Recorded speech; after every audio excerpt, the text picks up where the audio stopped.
한국 때문에 제 명성이 전문가에서 사기꾼이 돼버렸습니다. 펜타곤 지하 3층. CIA 국장, 국방부 차관, 나토 핵심 참모들이 모인 자리였습니다. 이곳에 불려오면 두 가지 중 하나입니다. 영웅이 되거나 아니면 아예 끝나거나. 저는 25년간 영웅의 자리에 있었습니다. 스크린이 켜졌습니다. 첫 번째 단어. 코리아. 저는 속으로 웃었습니다. 한국. 내가 15년 전에 정리한 나라인데. 한국의 급부상은 일시적이며 구조적으로 지속 불가능합니다. 이 한 문장으로 백악관의 신뢰를 얻었고 하버드의 명성을 붙였고 워싱턴의 한국 전문가가 되었습니다. 그런데 다음 슬라이드를 보는 순간 30개의 시선이 천천히 저를 향했습니다. 그 순간 저는 깨달았습니다. 제가 한국에 대해 아무것도 모르고 있었다는 것을. 저는 마이클 콜린스입니다. 프린스턴에서 정치학을, 하버드 케네디 스쿨에서 국제안보 박사 학위를 받은 이 분야의 최고 전문가죠. CIA 아시아 태평양 전략 자문, 국방부와 국무부 합동 프로젝트 참여, NATO 안보 보고서 23편 작성, 하버드 케네디 스쿨 교수 20년. 제가 쓴 보고서 한 장이 백악관의 정책이 되고 펜타곤의 전략이 되던 시절이 있었습니다. 저는 감정을 믿지 않습니다. 역사도, 문화도, 정신도 믿지 않습니다. 오직 숫자만 믿습니다. 숫자는 거짓말을 하지 않으니까요. 적어도 그렇게 믿었습니다. 이 데이터를 보기 전까지는요. 그날 회의는 오전 9시에 시작되었습니다. 펜타곤 지하 3층. 일반인은 존재조차 모르는 공간입니다. 엘리베이터도 없습니다. 보안 게이트를 3번 통과하고 지문과 홍채를 동시에 인식해야 비로소 철문이 열립니다. 그 안에는 긴 타원형 테이블이 있습니다. CIA 국장, 국방부 차관, NATO 핵심 참모들, 수십조 달러 규모의 글로벌 안보 전략을 결정하는 자리입니다. 저는 늘 그랬듯 테이블 끝자리에 앉았습니다. 조언자의 자리. 발언권은 있지만 결정권은 없는, 그러나 누구보다 신뢰받는 위치입니다. 회의 주제는 2025년 글로벌 안보 재편이었습니다. 중국의 군사력 확장, 러시아의 유럽 압박, 중동의 불안정. 익숙한 주제들이었습니다. 저는 이미 머릿속에 답을 준비해두고 있었습니다. 그런데 첫 번째 슬라이드가 이상했습니다. 스크린에 뜬 단어는 중국도 러시아도 아니었습니다. 코리아. 회의실에 미세한 웅성거림이 퍼졌습니다. 누군가 작게 웃었습니다. 한국이 변수라고? 저도 같은 생각이었습니다. 한국은 이미 제가 정리한 나라입니다. 지정학적 리스크의 집합체. 북한 핵, 중국 의존, 일본 갈등, 인구 감소. 어떤 변수를 대입해도 결론은 같았습니다. 잘해봐야 중견국. 그런데 브리핑 담당자가 다음 슬라이드를 넘겼습니다. 화면이 바뀌는 순간 저는 숨이 멎는 것 같았습니다. 스크린 왼쪽에는 제 얼굴 사진이 있었습니다. 그 아래에는 2010년에 제가 작성한 보고서 제목이 선명하게 떠 있었습니다. 대한민국의 지정학적 한계와 전략적 가치 재평가.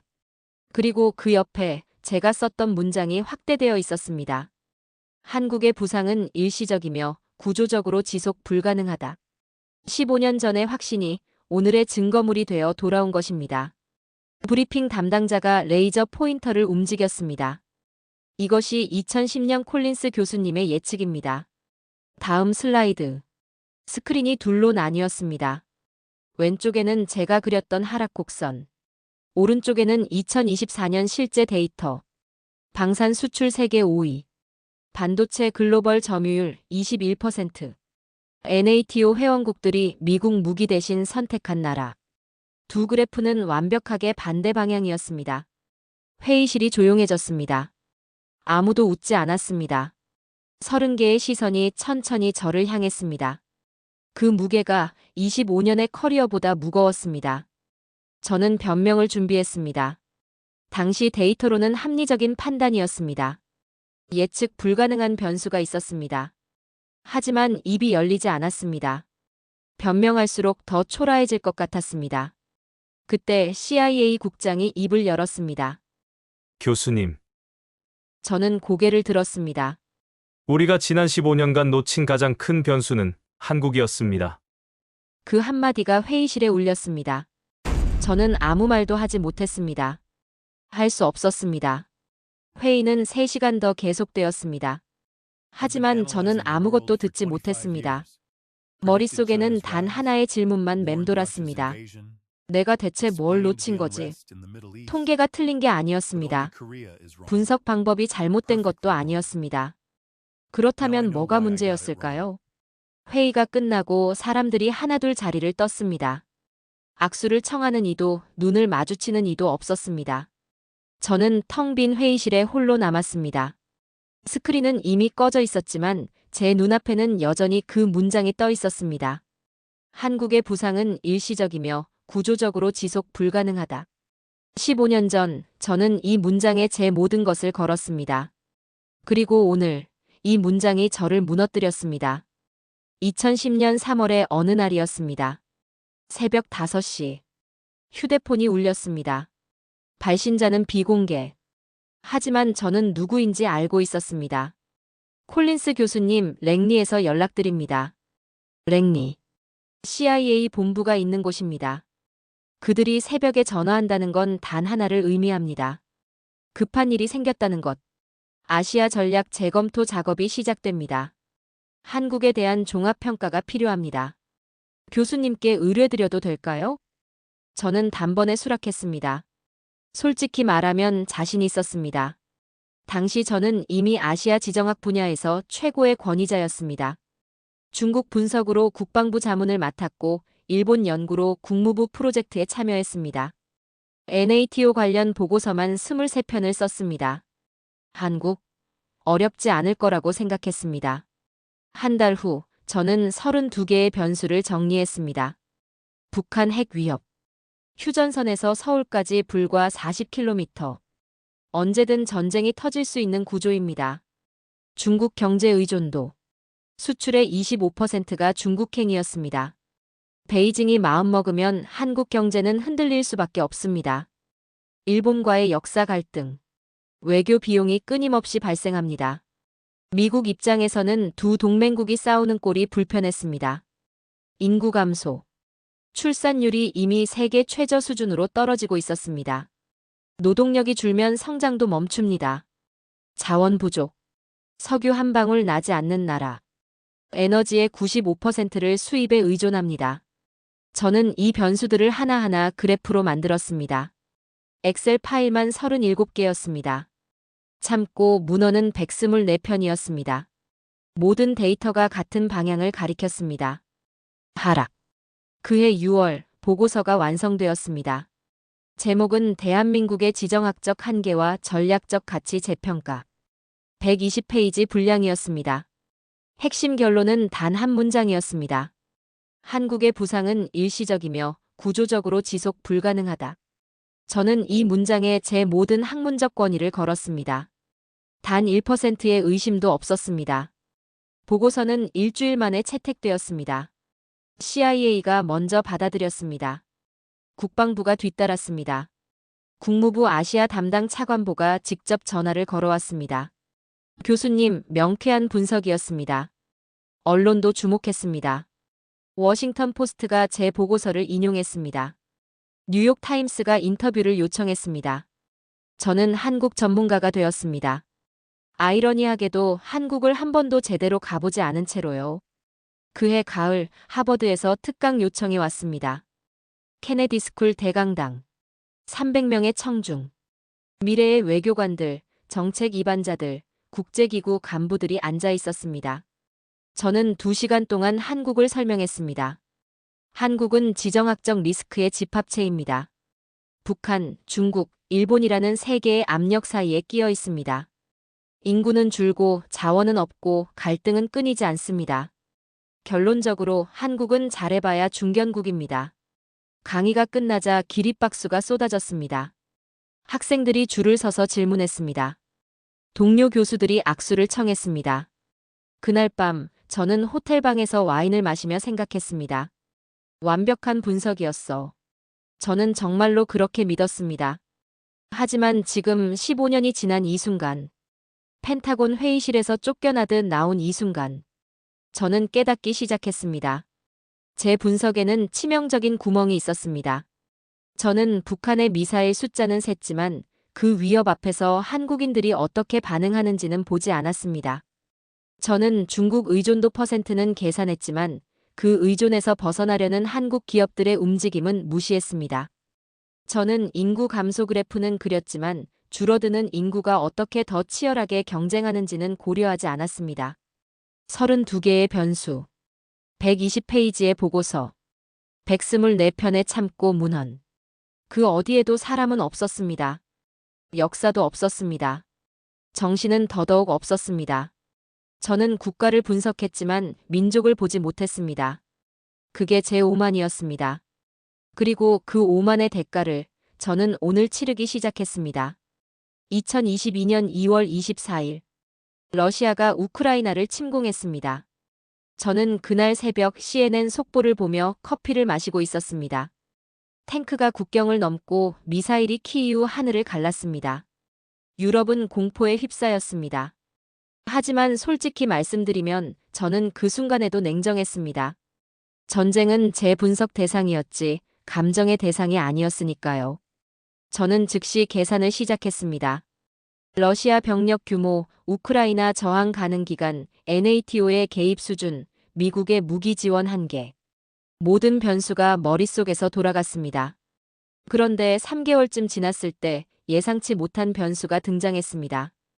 2022년 5월, 폴란드 국방부 장관이 긴급 기자회견을 열었습니다. 우리는 전차와 자주포를 대량으로 확보해야 합니다. 우크라이나에 보낸 장비를 채워야 하고 러시아의 위협에 대비해야 합니다. 당연한 이야기였습니다. 폴란드는 우크라이나에 자국 보유 전차 200대 이상을 보냈습니다. 그 빈자리를 채워야 했습니다. 문제는 어디서 구하느냐였습니다.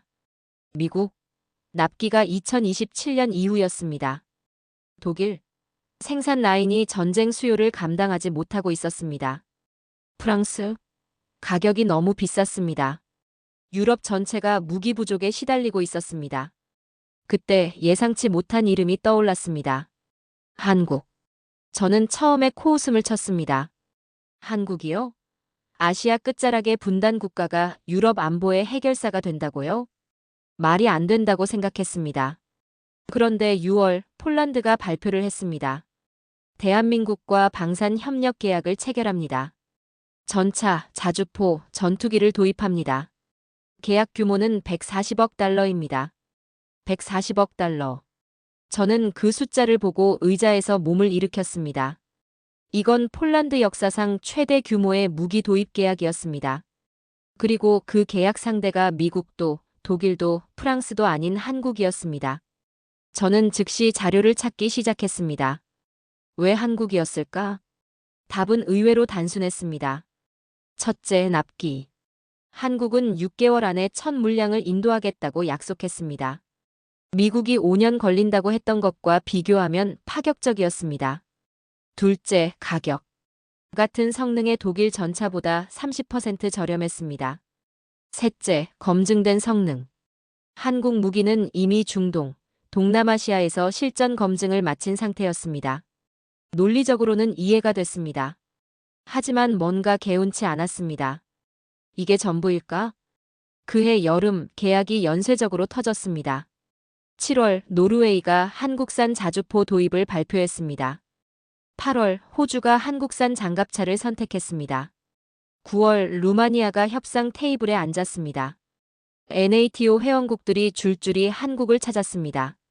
저는 점점 불편해지기 시작했습니다. 이건 전쟁 특수로 설명할 수 있는 수준이 아니었습니다. 한두 건이면 우연이라고 할 수 있습니다. 하지만 이건 패턴이었습니다. 왜 하필 한국일까요? 같은 시기 미국 방산업체들은 당황하고 있었습니다. 록히드 마틴, 레이시온, 제너럴 다이내믹스. 세계 최고의 무기 회사들이 유럽 시장에서 한국에 밀리고 있었습니다. 워싱턴에서는 수군거림이 시작됐습니다. 한국이 뭘 가지고 있는 거지? 저도 같은 질문을 하고 있었습니다. 그해 10월, 저는 NATO 자문회의에 참석했습니다. 브뤼셀 본부. 유럽 안보를 논의하는 자리였습니다. 회의 중간 한 NATO 장성이 저에게 물었습니다. 콜린스 교수, 한국의 약진을 어떻게 보십니까? 저는 준비된 답변을 내놓았습니다. 전쟁 특수입니다. 우크라이나 사태로 인한 일시적 수요 급증이죠. 전쟁이 끝나면 정상화될 겁니다. 장성은 고개를 끄덕였습니다. 하지만 표정이 묘했습니다. 회의가 끝나고 그가 저를 따로 불렀습니다. 교수님, 저도 처음엔 그렇게 생각했습니다. 그런데 이상한 점이 있어요. 뭔가요? 한국 무기를 도입한 나라들 있잖습니까? 계약 후 불만이 단 한 건도 없습니다. 오히려 재계약 문의가 들어오고 있어요. 저는 아무 말도 하지 못했습니다. 그가 덧붙였습니다. 이건 무기 문제가 아닌 것 같습니다. 이건 신뢰의 문제입니다. 신뢰. 저는 그 단어가 불편했습니다. 신뢰는 그래프에 표시되지 않습니다. 엑셀로 계산할 수 없습니다. 보고서에 수치로 담을 수 없습니다. 제 분석 도구로는 잡히지 않는 영역이었습니다. 그날 밤 호텔방에서 저는 오랫동안 천장을 바라봤습니다. 내가 뭔가 놓치고 있는 건가? 15년 전 저는 한국을 지속 불가능한 나라라고 단정했습니다. 그런데 지금 그 나라가 유럽 안보의 핵심 파트너가 되어 있습니다. 이건 우연일까요? 아니면 제가 처음부터 틀렸던 걸까요? 그 질문이 머릿속을 떠나지 않았습니다. 브뤼셀에서 돌아온 뒤 저는 잠을 설쳤습니다. NATO 장성이 했던 말이 계속 맴돌았습니다. 이건 무기 문제가 아닙니다. 신뢰의 문제입니다. 신뢰. 그 단어가 거슬렸습니다. 저는 평생 숫자로 세계를 설명해왔습니다. GDP, 군사력, 인구, 자원. 측정 가능한 것만이 분석의 대상이었습니다. 그런데 신뢰는 측정할 수 없습니다. 그래프로 그릴 수도 없고 퍼센트로 환산할 수도 없습니다. 저는 그런 것들을 믿지 않았습니다. 2022년 11월 워싱턴에서 긴급회의가 소집되었습니다. 주제는 한국 방산의 급부상과 미국의 대응이었습니다. 국방부, 국무부, 주요 싱크탱크 인사들이 모였습니다. 미국 3대 방산업체 임원들도 참석했습니다. 저도 자문 자격으로 불려갔습니다. 회의실 분위기는 심상치 않았습니다. 당황과 불쾌함, 그리고 위기감이 뒤섞여 있었습니다. 미국은 70년간 세계 무기 시장을 지배해왔습니다. NATO 동맹국들은 당연히 미국 무기를 샀습니다. 그게 불문율이었습니다. 그런데 그 불문율이 깨지고 있었습니다. 한 방산업체 임원이 먼저 입을 열었습니다.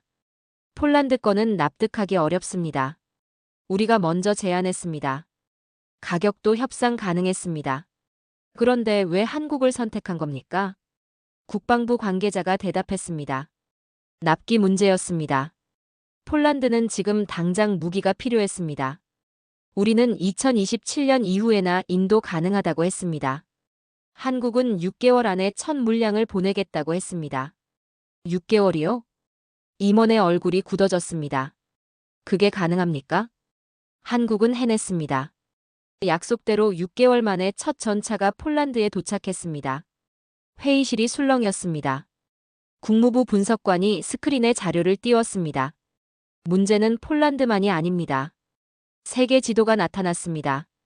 한국 무기를 도입했거나 협상 중인 나라들이 빨간 점으로 표시되어 있었습니다. 폴란드, 노르웨이, 핀란드, 에스토니아, 루마니아, 호주, 말레이시아, 인도네시아, 사우디아라비아, UAE, 이집트. 점이 너무 많았습니다. 유럽, 중동, 아시아, 오세아니아. 전 세계에 퍼져 있었습니다.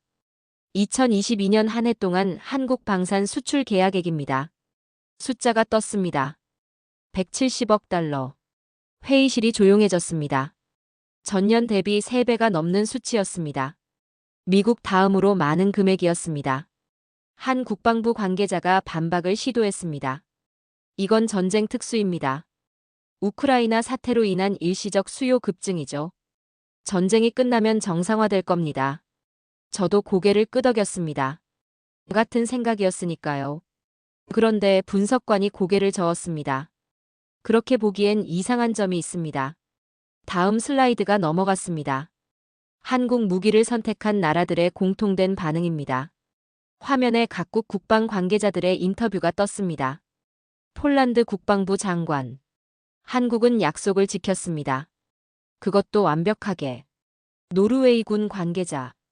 가격 대비 성능이 압도적이었습니다. 선택의 여지가 없었습니다. 호주 국방부. 한국의 기술 이전 조건이 가장 좋았습니다. 진정한 파트너십이었습니다. 분석관이 다음 자료를 넘겼습니다. 더 주목할 건 이겁니다. 한국 무기를 도입한 나라들의 만족도 조사 결과입니다. 숫자들이 화면을 채웠습니다. 계약 이행률 100%, 납기 준수율 98%, 사후 서비스 만족도 최상위, 재계약 의향 85%, 불만이 거의 없습니다. 오히려 추가 주문 문의가 쇄도하고 있습니다.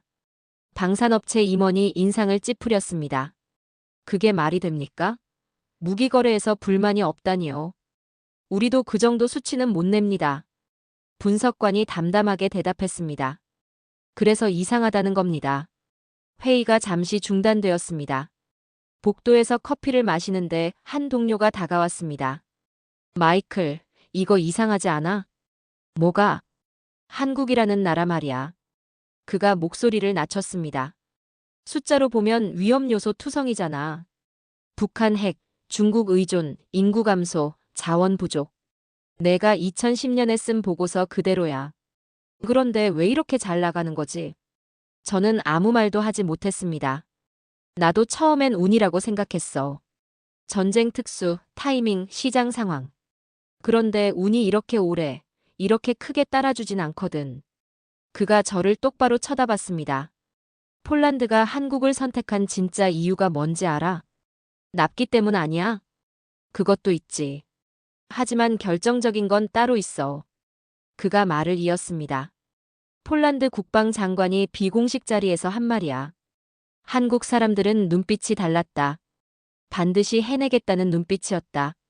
나는 그 눈빛을 믿었다. 저는 커피잔을 내려놓았습니다. 눈빛이라고? 그래, 눈빛. 숫자로 설명할 수 없는 거야. 그런데 그게 결정적이었대. 회의가 재개되었습니다. 하지만 저는 더 이상 집중할 수 없었습니다. 머릿속에서 한 가지 질문이 맴돌았습니다. 한국에는 대체 뭐가 있는 거지? 가격? 다른 나라도 낮출 수 있습니다. 기술? 미국과 독일이 더 앞서 있습니다. 납기? 공장을 늘리면 됩니다. 그런데 왜 유독 한국입니까? 왜 NATO 국가들이 70년 동맹인 미국 대신 한국을 선택합니까? 왜 중동 부국들이 검증된 유럽 무기 대신 한국을 찾습니까? 왜 한 번 거래한 나라들이 다시 한국을 찾습니까? 숫자로는 설명이 안 됐습니다. 그날 밤 저는 사무실에 혼자 남았습니다. 책상 위에는 한국 관련 자료가 산더미처럼 쌓여 있었습니다. 방산 수출 통계, 반도체 점유율, 무역 데이터, 경제 성장률. 저는 그것들을 한참 동안 바라봤습니다. 숫자는 명확했습니다. 한국은 성장하고 있었습니다. 그것도 제 예측과 정반대 방향으로. 하지만 왜인지는 설명할 수 없었습니다. 저는 설명할 수 없는 것을 가장 싫어합니다. 설명할 수 없다는 건 제 존재 이유를 부정하는 것이니까요. 그런데 한국은 제 언어 밖에 있었습니다. 제 공식으로는 풀리지 않는 방정식이었습니다. 그 사실이 처음으로 저를 두렵게 만들었습니다. 2019년 7월 4일. 저는 그날을 선명하게 기억합니다. 아침 7시 휴대폰 알림이 연달아 울렸습니다. 일본 정부가 전격 발표를 한 겁니다. 한국을 향한 수출 규제. 반도체 핵심 소재 3가지를 막겠다는 내용이었습니다. 플루오린 폴리이미드, 포토레지스트, 고순도 불화수소. 일반인들에게는 낯선 이름입니다. 하지만 반도체 업계에서는 이 3가지가 피와 같습니다. 이게 없으면 반도체를 만들 수 없습니다. 그리고 당시 한국은 이 소재의 90% 이상을 일본에서 수입하고 있었습니다. 일본은 한국의 숨통을 조르기로 한 겁니다. 발표가 나자마자 전 세계가 술렁였습니다.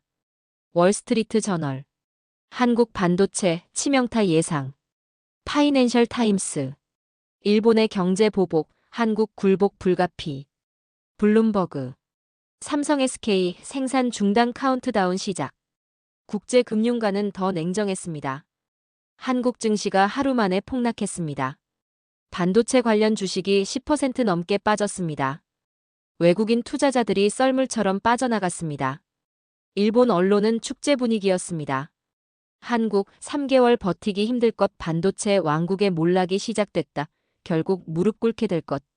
저도 같은 생각이었습니다. 저는 즉시 분석에 들어갔습니다.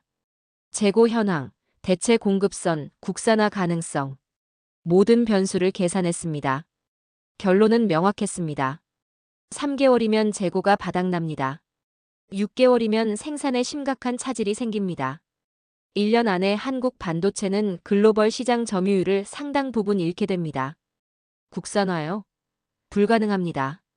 일본이 이 기술을 완성하는데 30년이 걸렸습니다. 한국이 1년 안에 따라잡는다는 건 물리적으로 불가능합니다. 저는 이 내용을 정리해서 국무부에 보냈습니다. 한국은 협상 테이블로 돌아올 수밖에 없습니다. 시간은 일본 편입니다. 길어야 6개월입니다. 완벽한 분석이라고 자부했습니다. 그런데 한국의 반응이 이상했습니다. 무너지는 대신 들끓기 시작했습니다. 일본 제품 불매 운동이 전국으로 퍼졌습니다. 하루아침에 일본 맥주 판매량이 90% 급감했습니다. 일본 자동차 판매가 절반으로 떨어졌습니다. 일본행 비행기가 텅텅 비었습니다. 저는 처음에 비웃었습니다. 감정적 대응이군. 오래 못 갈 거야. 그런데 한 달이 지나도 두 달이 지나도 불매 운동은 계속됐습니다. 줄어들기는커녕 더 강해졌습니다. 이상했습니다. 보통 이런 움직임은 금방 식는 법인데. 더 놀라운 건 기업들의 반응이었습니다. 삼성과 SK는 규제 발표 직후부터 비상체제에 돌입했습니다.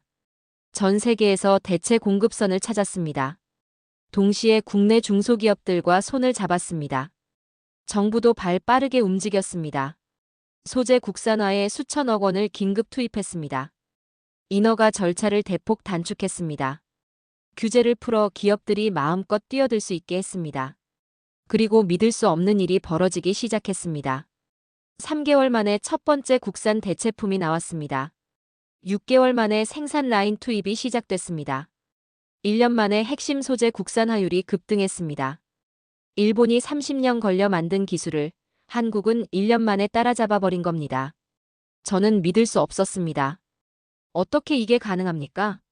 자료를 다시 뒤졌습니다. 한국 엔지니어들의 인터뷰를 찾아봤습니다. 한 기업 대표의 말이 기억에 남습니다. 직원들이 집에 안 갔습니다. 석 달 동안 거의 회사에서 살았습니다. 주말도 없었습니다. 다들 이 악물고 매달렸습니다. 또 다른 연구원은 이렇게 말했습니다. 일본이 우릴 무시했습니다. 그게 제일 화가 났습니다. 안 된다고요? 두고 보자, 그런 마음이었습니다. 저는 그 인터뷰를 읽으며 묘한 감정을 느꼈습니다. 이건 단순한 기술 개발이 아니었습니다. 자존심을 건 전쟁이었습니다. 2020년 일본 언론의 논조가 완전히 바뀌었습니다. 한국 예상보다 빠른 국산화 성공, 일본 소재 기업 수출 급감으로 심각한 타격 규제의 역효과, 일본 경제의 부메랑으로 돌아와 규제를 건 쪽이 오히려 피해를 입고 있었습니다. 한국의 소재를 팔던 일본 기업들은 갑자기 큰 고객을 잃었습니다. 주가가 폭락했습니다. 구조조정이 시작됐습니다. 반면 한국은 어떻게 됐습니까? 반도체 점유율이 떨어지기는커녕 오히려 상승했습니다. 소재 산업이라는 새로운 성장 동력까지 얻었습니다. 일본 의존도는 급격히 낮아졌습니다. 위기가 기회가 되어버린 겁니다. 저는 그때 처음으로 섬뜩한 느낌을 받았습니다. 보통 나라라면 어떻게 했을까요? 협상을 시도합니다. 국제기구에 호소합니다. 여론전을 펼칩니다. 시간을 벌면서 타협점을 찾습니다. 그게 정상적인 반응입니다. 한국은 달랐습니다. 막히면 돌아가는 게 아니라 막힌 벽을 뚫고 나왔습니다. 그것도 전 세계가 불가능하다고 했던 일을 1년 만에 해치워버렸습니다. 이건 회복력이 아닙니다. 회복력은 원래 상태로 돌아가는 겁니다. 한국은 원래 상태보다 더 강해져서 돌아왔습니다. 저는 그날 밤 오래된 보고서를 다시 꺼냈습니다. 2010년에 제가 썼던 그 문장. 한국의 급부상은 일시적이며 구조적으로 지속 불가능하다. 그 문장 위에 빨간 펜으로 물음표를 그렸습니다. 처음이었습니다. 제 분석에 스스로 의문을 품은 건 한국은 대체 어떤 나라인가? 그 질문이 머릿속을 떠나지 않았습니다. 펜타곤 회의가 있던 그날 밤이었습니다. 저는 집에 가지 않았습니다. 사무실에 혼자 남았습니다. 책상 위에는 수십 장의 보고서가 쌓여 있었습니다. 그래프, 통계표, 분석 자료. 제가 평생 믿어온 것들이었습니다. 그런데 그날따라 그것들이 공허하게 느껴졌습니다. 숫자는 한국이 성장하고 있다고 말해줍니다. 하지만 왜인지는 말해주지 않습니다. 저는 노트북을 열었습니다. 그리고 처음으로 숫자가 아닌 것을 검색했습니다. 한국 역사. 수천 개의 검색 결과가 떴습니다. 고조선, 삼국시대, 고려, 조선. 익숙한 단어들이 스쳐 지나갔습니다. 저는 스크롤을 내리다가 한 시기에서 멈췄습니다. 1910년부터 1945년. 일본 식민지 시대. 35년간 나라를 빼앗긴 역사. 저는 그 시기에 대해 대략적으로는 알고 있었습니다. 하지만 깊이 들여다본 적은 없었습니다. 제 분석에 필요한 정보가 아니었으니까요. 그날 밤 저는 처음으로 그 시대를 제대로 읽기 시작했습니다. 자료를 읽어 내려가던 중 한 사건에서 손이 멈췄습니다. 1919년 3월 1일. 3.1운동. 식민지 백성들이 들고 일어난 날이었습니다. 무기도 없었습니다. 군대도 없었습니다. 오직 맨몸과 목소리뿐이었습니다. 그런데 전국에서 200만 명이 거리로 쏟아져 나왔습니다. 당시 인구의 10%에 해당하는 숫자였습니다. 저는 그 숫자 앞에서 잠시 멈췄습니다. 10%요? 미국 독립혁명 때 실제로 무장투쟁에 참여한 인구가 3%도 안 됐습니다. 프랑스 혁명 때 바스티유를 습격한 군중이 1000명이 채 안 됐습니다. 그런데 한국인들은 총칼 앞에서 맨몸으로 200만 명이 나왔습니다. 어떻게 이런 일이 가능합니까? 저는 계속 자료를 뒤졌습니다. 그러다 한 이름에서 멈췄습니다. 유관순. 1919년 당시 나이 17살. 사진이 있었습니다. 교복을 입은 어린 소녀였습니다. 눈빛이 또렷했습니다. 저는 그 사진을 한참 동안 바라봤습니다. 17살이면 제 딸과 같은 나이였습니다. 제 딸은 그 나이에 뭘 하고 있었습니까? 대학 진학을 고민하고 친구들과 영화를 보고 주말마다 쇼핑몰에 갔습니다. 그런데 100년 전 같은 나이의 한국 소녀는 나라를 되찾기 위해 거리로 나갔습니다. 저는 밤새 유관순에 대한 기록을 읽었습니다. 읽으면 읽을수록 믿기 어려웠습니다. 이건 영화가 아닙니다. 100년 전에 실제로 일어난 일입니다. 1919년 4월 1일. 천안 아운의 장터. 유관순은 직접 태극기를 만들었습니다. 밤새 바느질을 해서 수십 장을 준비했습니다. 그리고 장터에 모인 사람들에게 나눠줬습니다. 17살 소녀가 3,000명의 군중 앞에 섰습니다. 그녀가 외쳤습니다. 대한 독립 만세. 3,000개의 목소리가 따라 외쳤습니다. 장터가 함성으로 가득 찼습니다. 일본 헌병대가 출동했습니다. 총검을 든 군인들이 군중을 향해 돌진했습니다. 비명이 터져나왔습니다. 사람들이 쓰러졌습니다. 그 혼란 속에서 유관순의 부모가 총에 맞았습니다. 아버지가 먼저 쓰러졌습니다. 어머니가 그 옆에서 쓰러졌습니다. 17살 소녀가 부모의 죽음을 눈앞에서 지켜본 겁니다. 저는 그 대목을 읽으며 한참을 멈춰야 했습니다. 제가 17살 때 뭘 했습니까? 야구 경기 보러 다니고 여자친구 손잡는 게 인생 최대 고민이었습니다. 그런데 같은 나이의 이 소녀는 부모가 피를 흘리며 쓰러지는 걸 보고 있었습니다. 보통 사람이라면 어떻게 했을까요? 무너졌을 겁니다. 울부짖었을 겁니다. 도망쳤을 겁니다. 그게 정상입니다. 그게 인간입니다. 유관순은 달랐습니다. 부모가 쓰러진 그 순간에도 그녀는 만세를 멈추지 않았습니다. 피로 물든 장터에서 부모의 시신 옆에서 그녀는 계속 외쳤습니다. 대한 독립 만세. 그녀는 그 자리에서 체포되었습니다. 서대문 형무소. 악명 높은 감옥이었습니다. 일본 헌병들은 그녀를 고문했습니다. 독립운동 동지들의 이름을 대라고 협박했습니다. 손톱 밑에 대나무 침을 박았습니다. 뜨거운 인두로 살을 찢었습니다. 굶기고 때리고 가두었습니다. 기록에 따르면 그녀의 몸에는 수십 군데의 상처가 있었습니다. 일본 헌병이 회유를 시도했습니다. 포기하면 살려주겠다. 동지들 이름만 대면 된다. 어차피 독립은 불가능하다. 왜 헛된 고집을 부리느냐? 논리적으로 보면 헌병의 말이 맞았습니다. 당시 일본은 세계 5대 강국이었습니다. 조선은 국권을 빼앗긴 지 10년이 된 식민지였습니다. 군대도 없고 무기도 없고 국제적 지원도 없었습니다. 객관적으로 보면 독립은 불가능했습니다.